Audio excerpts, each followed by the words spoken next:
साल था 1984 का। हरियाणा की राजनीति में शमशेर सुरजेवाला एक बड़ा नाम थे। उस समय चुनाव का वक्त था।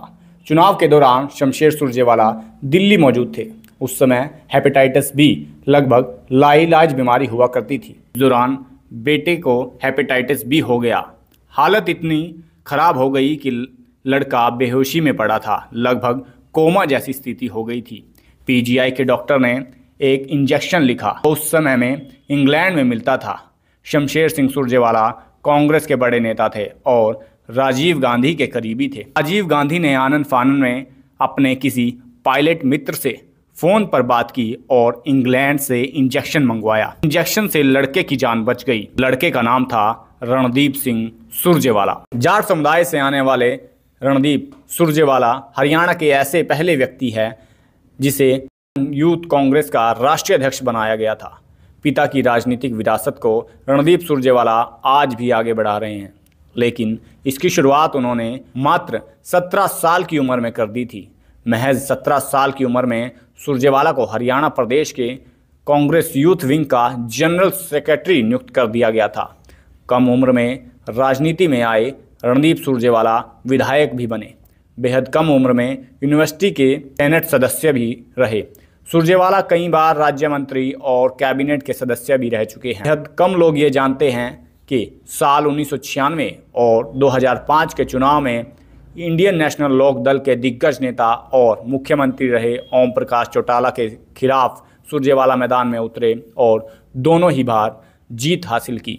यही नहीं, रणदीप सुरजेवाला 2014 में भी अपनी विधानसभा सीट कैथल बचाने में कामयाब रहे थे, जहां पूरी कांग्रेस धराशाही हो गई थी।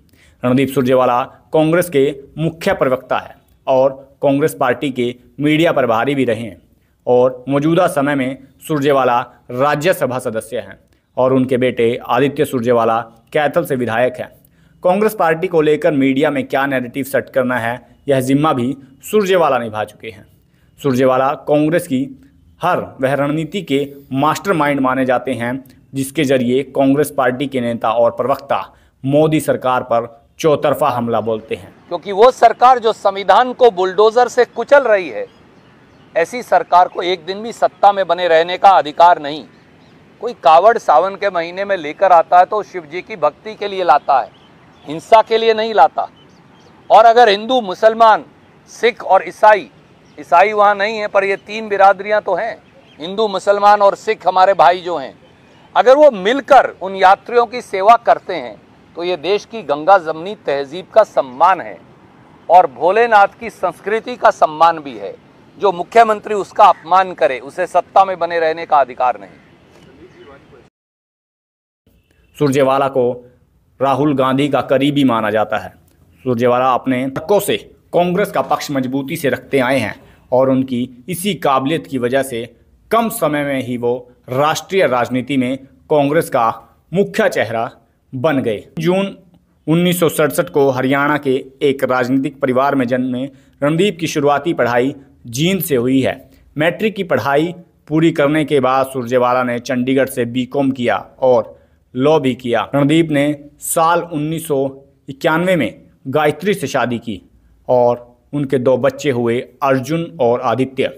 रणदीप सुरजेवाला के पिता शमशेर सिंह सुरजेवाला अपनी आत्मकथा मेरा सफ़र मेरी दास्तां में लिखते हैं, रणदीप का जन्म चंडीगढ़ पीजीआई में हुआ। जब उनका जन्म हुआ मैं सरकार में मंत्री था। महज इत्तेफाक की बात है या फिर किस्मत का कनेक्शन है।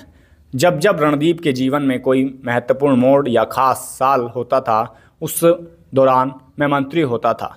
जब रणदीप का जन्म हुआ मैं मंत्री था। जब उसने 12वीं पास की तब भी मैं मंत्री था। जब उन्होंने बीकॉम ऑनर किया तब भी मैं मंत्री था। जब उन्होंने एलएलबी पास किए और शादी की तब भी मैं मंत्री था।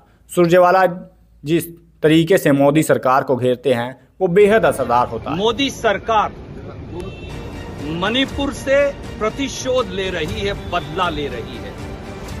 मोदी सरकार पूर्वाग्रह से ग्रस्त होकर संसद की मर्यादाओं को बुलडोजर के नीचे कुचल रही है। मोदी सरकार ने यह निर्णय ले लिया है कि उन्हें मणिपुर के लोगों के साथ साथ मणिपुर शब्द से नफरत है।